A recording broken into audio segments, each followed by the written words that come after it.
안녕하세요. 하루살이 여러분. 오늘도 든그러니 캐리어만이 무언가를 기다리고 있습니다.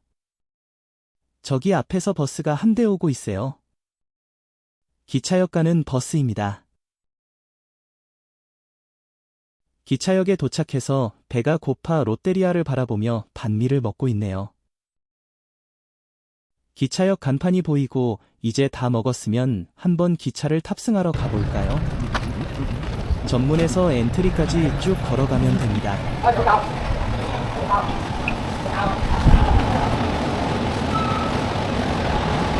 저는 오늘 나트랑으로 이동을 합니다.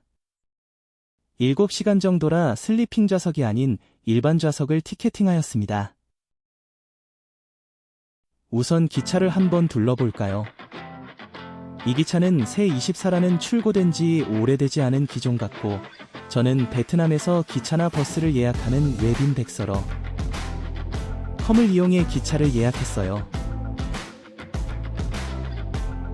우선 일반 좌석이 3칸이고 나머지는 4인실 베드와 6인실 베드로 구성되어 있고 식당칸이 구비되어 있어요.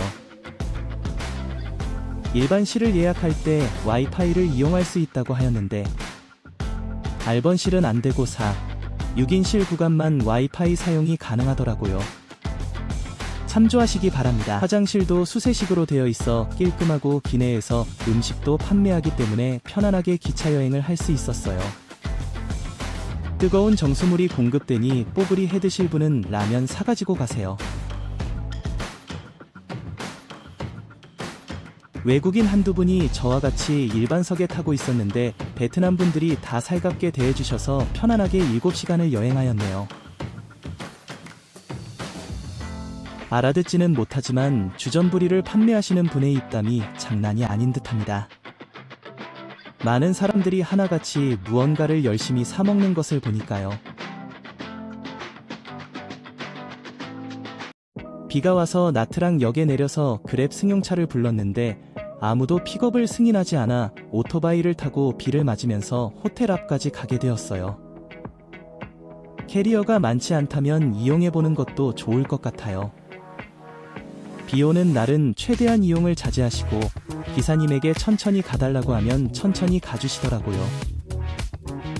나트랑이 100주년을 맞이하여 거리에 조명들을 이쁘게 꾸며놓아서 가는 동안 눈이 심심하지 않았어요.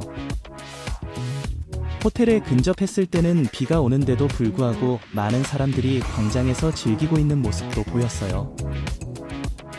호텔이 구석진 곳에 있어 조금 헤매긴 했지만 큰 문제 없이 리셉션에 도착했네요. 리셉션에서 늦은 시간에 간 저를 반겨주셨고 여러가지 유쾌한 이야기를 나누다가 방으로 들어왔어요. 방은 깔끔하게 정리되어 있었고 냄새도 좋아 가성비 대비 참 좋은 곳이었어요. 야시장에 왔는데 그냥 간판만 보고 다른 곳으로 갔어요. 식사는 쌀국수로 먹고 영상은 어디론가 날아가 버렸어요. 해변을 따라 공원을 걸으며 100주년을 맞이한 나트랑에 축하를 하며 조경과 일루미네이션을 즐기며 해변 공원을 따라 걷기 시작했어요. 광장에 많은 사람들이 언제 비가 왔냐는 듯 즐기고 있는데 사실 한국 분들이 너무 많으셔서 사실 영상을 찍는 것도 조금 부담이 되더라고요. 여기저기 한국말과 함께 정말 여기가 경기도 다낭시와 같은 곳으로 변해가는구나 하고 느꼈어요.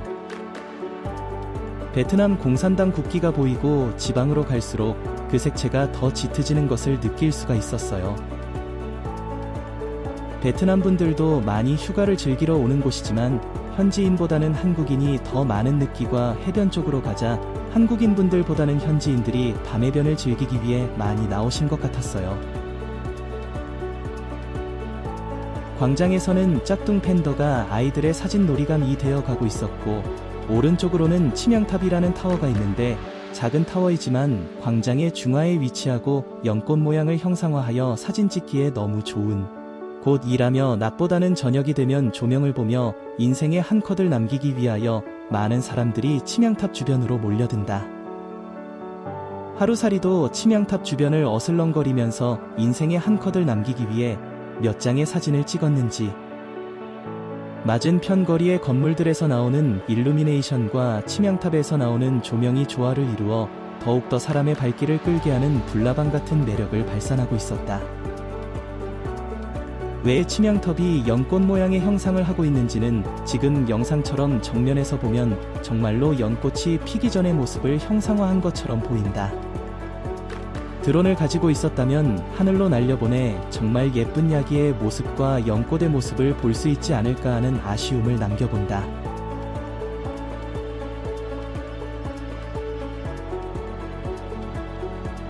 베트남에서 가장 아름다운 해변이라 불리우는 나트랑 해변은 10km가 넘는 것으로 초승달에 비유되며 반대편에서 돌아가는 베인페아럴 리조트 놀이공원 돌아가는 작게 보이는 풍차와 조화를 이루는 것 같다. 반대편 건물에서도 조명쇼를 보여줌으로써 지루하지 않은 나트랑 해변의 모습은 많은 관광객을 끌어들이고 있는 것 같다. 하지만 중국인과 한국인의 관광객이 너무 많아 온통 거리가 한국어와 중국어로 도배되어 있는 것이 오히려 눈살을 찌푸리게 하는 요인이 될 수도 있을 것이다. 다음날 눈을 뜨자 바로 나트랑에 있는 나트랑 대성당으로 발걸음을 옮겼다. 피곤하지만 나트랑에 머무르는 시간이 많지 않아서 최대한 시간을 아껴보기로 했다. 입구에 들어서면 많은 사람들의 이름이 벽을 도배하고 있다. 하루살이는 천주교에 대하여 잘 알지 못해 이것이 무엇인지 아시는 분은 댓글란에 답변을 좀 부탁드립니다. 위로 걸가다 보면 성당 입구에 웨딩 촬영을 위한 신랑, 신부와 많은 사람들이 외관 사진을 찍기 위해 줄을 서 있었다. 작은 성당이었지만 외관은 화려하기보다는 왠지 웅장한 느낌을 가질 수 있었으며 섬세한 선보다는 굴슨 선의 아름다움을 느낄 수 있었다.